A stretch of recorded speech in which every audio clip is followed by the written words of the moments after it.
Welcome back to Magdala for our series Go Out into the Deep as we explore the 12 apostles.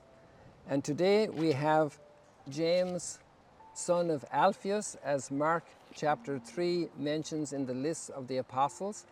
And he's also referred to indirectly at the time of the crucifixion when his mother is mentioned in Mark chapter 15 and verse 40.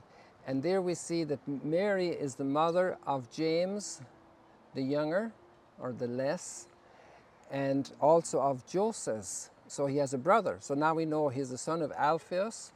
He is the son of Mary, another Mary obviously, and he's got a brother. And then we see and we ponder the fact that there at the crucifixion is Mary, his mother. And the probability is, according to other parts of the story when they're put together, she might be also the Mary of Cleophas.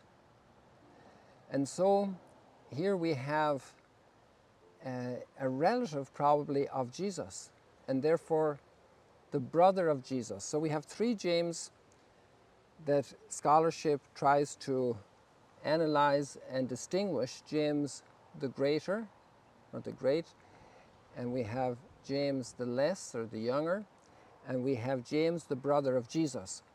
But tradition often has confused or put together James, or understood as the same person, James and the son of Alphaeus, and James the brother of Jesus.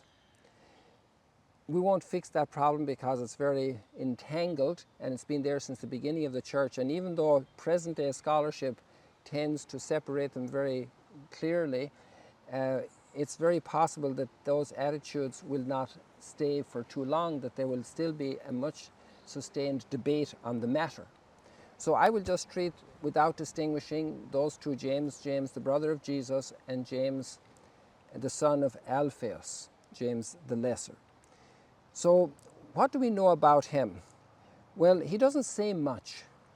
And that's a very interesting thing. And one said you can say you can't make much out of that. Well, maybe you can.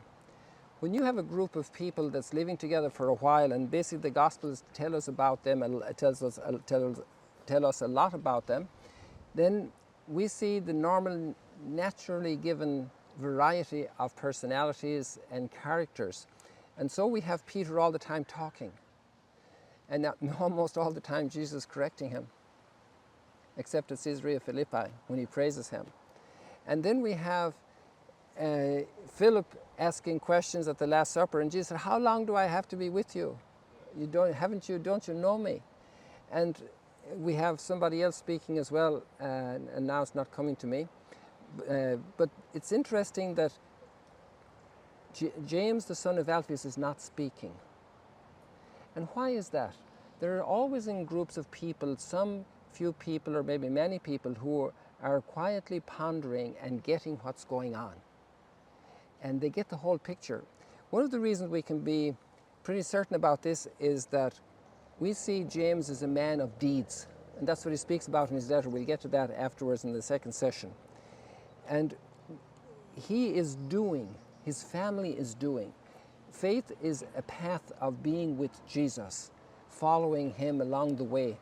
It's a path of building up quietly, doing the job, walking the talk. This is a very interesting